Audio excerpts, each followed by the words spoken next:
I mean, there's been a plethora of things. Don't get me started. It ain't just one thing. But listen, what we don't want to do, listen, we asked the question for the purposes of First Take is the debate show. I get it. Let me just put this to bed. Ain't no way in hell Los Angeles Lakers beating Oklahoma City Thunder. There's only one way it would happen. If Shai Gilgeous-Alexander went down and got injured. But at the end of the day, I don't think that the Lakers are going to win this series. But as far as winning this series, Shai, realistically, it's a tall task to ask. I don't know if no, they're not going to beat the Oklahoma City Thunder. The Lakers are a house cat. They're house cat, bro. They a little kitten. They purring. Like the what's the most Thunder are big dog. What's the most famous? Yeah, shooting 58% from three in that Houston series. A.J. Mitchell putting the moves on Aiden, leaving for Holmgren, who fumbled, caught, Looking at Smart. SGA right around Smart, sees three, put it in anyway. Joe, he'll take one, put it on the deck on LeBron. Puts it. The sweep is coming. Nobody wants to say it, nobody wants to hear it, but after what we just watched in Game 1, somebody has to say it out loud. The Los Angeles Lakers, who fought through injuries, who shocked the entire NBA by beating Houston, who made every single expert look foolish in round 1, are now staring directly at a sweep. And here is what makes this truly terrifying. The Lakers did not play badly tonight. They came out aggressive. LeBron James was on fire, 10 of their first 16 points, looking unstoppable from the opening tip.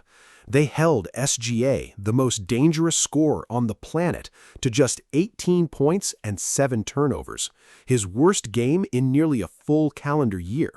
By every measure, the Lakers did what they needed to do, and they still lost by 18. OKC was rusty, missing Jalen Williams, not even close to their best basketball, and they still won by 18. So ask yourself this one question. If the Lakers play well, hold SGA under 20, and still lose by 18, what happens when OKC actually shows up? Because Game 2 is Friday, and the sweep is getting closer with every single second. This is the honest truth about what is happening to the Los Angeles Lakers right now. Houston pressuring, like the maximum amount of pressure they put on us, that's OKC's baseline. Let us start with the truth about Oklahoma City. J.J. Redick, the Lakers' own head coach, said it before this series started. He said OKC has a higher net rating than the 95-96 Bulls, the 96-97 Bulls, the 2015 Warriors, 3 of the greatest teams ever assembled. And then he said this: Houston's best was the Thunder's baseline, their minimum effort. Tonight proved every single word. SGA had 7 turnovers, scored just 18 points, his worst game in nearly a year. And OKC still won by 18. But here is what separates this team from everyone else. When SGA goes quiet, someone else destroys you. Tonight, it was Chet Holmgren. 24 points, 12 rebounds, 3 blocks. As a defender, held the entire Lakers team to just 2 points on 1 of 9 shooting over Reaves, shooting over Rui. Unstoppable. Their bench outscored the Lakers bench 34-15. 8 threes from bench players alone, 6 bench players with double-digit plus-minus. OKC ran an 11-man rotation. 11 men, all producing, all contributing, all ready to destroy you the moment you breathe.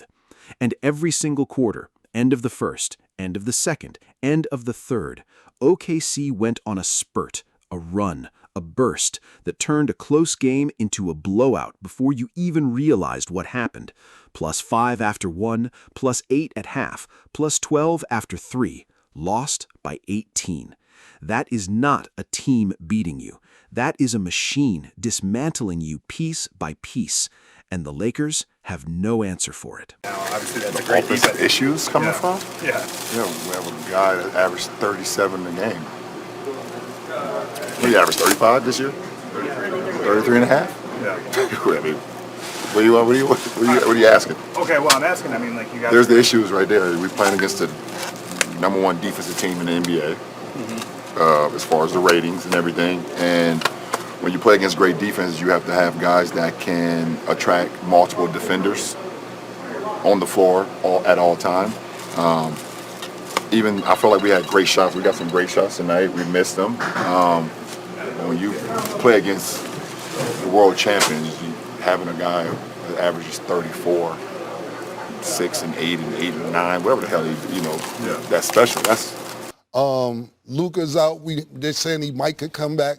Austin Reaves, look, they're the best backcourt in the NBA when you have them healthy. Luka and Austin Reaves, most points, 56 points a game. And they can't do anything with J-Dub or Shea.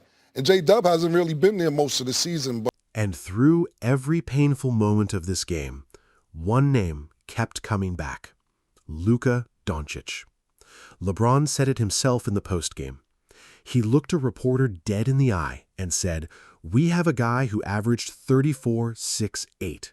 What do you want?" He was talking about Luka.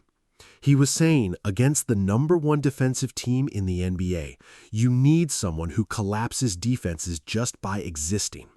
Someone who forces every single defender to account for him. Someone who creates open looks for everyone around him without even touching the ball. Without Luka, OKC loads everything onto LeBron. They dare every role player to beat them. Tonight, nobody could. And here is the brutal injury update. 5 reporters, 5 sources, all saying the same thing. Not running at full speed. No contact work. No scrimmages. No clear timeline. Earliest possible return, Game 3 or Game 4. Which means the Lakers must survive, maybe steal a game, without their best player, against a team that just won by 18 on their worst night. The sweep shadow grows darker every single day Luka is not on that floor. Now let us talk about the 2 most important individual stories of Game 1.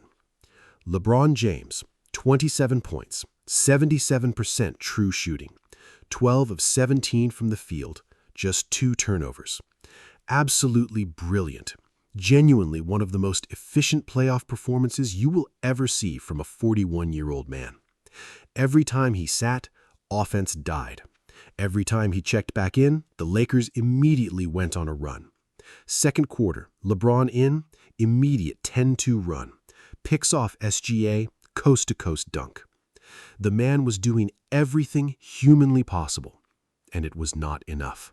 Austin Reaves should be ashamed of himself for the performance he put out on the court today. I was not surprised. The man to my right taught me about Austin Reaves about 2 years ago. He said, Acho, watch Austin Reaves in the playoffs, not the regular season. So I started paying a keen eye to Austin Reaves. In the playoffs, Austin Reaves goes ghost, particularly against quality on-ball defenders that are not afraid of contact, that are not afraid to get up in Austin Reaves' face. He doesn't have the first step to get by you, and they can close the gap, so they're not giving him wide open three-point shots. And in the playoffs, the refs aren't calling those ticky-tack fouls. Give it up. In terms of scoring the basketball. Pounding defense on Reaves. Chet Holmgren. 3 for the deep 3. Then there is Austin Reaves. 3 of 16. 0 of 5 from 3. 4 turnovers. 8 points. More turnovers than field goals made. One analyst said it bluntly. Austin Reaves should be ashamed of that performance. And the painful truth? Without Luka this season, Reaves averaged 28.8 points per game. He was that guy. Tonight, 8 points. LeBron defended him in the postgame, said he was out a month. Rhythm takes time. Fair point. But this is the defending champions. There is no time for rhythm. OKC was built specifically to stop Reaves. Their length eliminates his pull-up. Their switching removes his driving lanes. Their physicality stops him from getting to the line. Game 2 is Friday. Reaves must be dramatically better. Not slightly, dramatically. Because right now, LeBron is carrying everything alone. And even LeBron James cannot carry this team to a win against Oklahoma City by himself. So here's where we stand after Game 1. The Lakers played well, held SGA to his worst game in a year. LeBron was nearly perfect, lost by 18. OKC played below their standard, rusty, missing J-Dub. won by 18. Luka is not coming back anytime soon. Reaves disappeared. And the sweep, the thing nobody wants to talk about, is becoming more real with every passing minute. Can the Lakers survive Game 2? Can Reaves bounce back? Can Luka return and change everything before it's too late? Or is OKC just simply too good, too deep, too dominant for this Lakers team to handle? Drop your prediction in the comments right now. Lakers steal a game or OKC sweeps? Say it with your chest. Like this video, subscribe if you're new. Notifications on. Game 2 is Friday. See you in the next one.